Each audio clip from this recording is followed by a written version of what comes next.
एक दूर दराज गांव के पास एक पुराना खंडर था जिसके बारे में कहा जाता था कि वहां रेशम नामी चुड़ैल रहती है। लोग कहते थे कि रेशम बहुत जालिम है, जो भी इसके करीब जाता वो इसे जादू के जरिए तकलीफ देती। गांव वाले हमेशा इससे दूर रहते और खंडर के पास जाने से कतराते थे।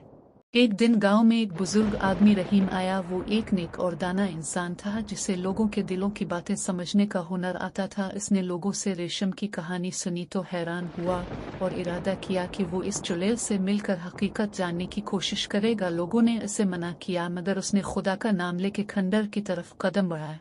खंडर के अंदर पहुंचते ही रेशम ने रहीम को देखा और गुस्से से पूछा, तुम यहाँ क्यों आए हो? क्या तुम्हें मौत का खौफ नहीं? रहीम ने नरमी से जवाब दिया, मैं तुम्हारे बारे में जानना चाहता हूँ। तुम्हें इस तन्हाई और गुस्से की जिंदगी की जरूरत क्यों महसूस होती है?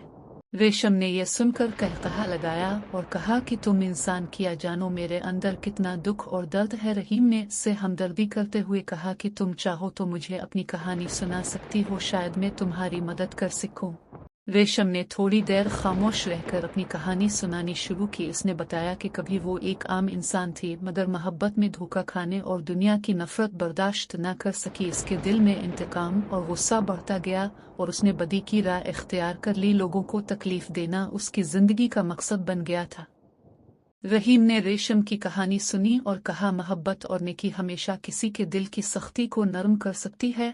अगर तुम वाकई खुशी चाहती हो तो तुम्हें लोगों को माफ करना होगा और अपने गुनाहों का कफारा अदा करना होगा।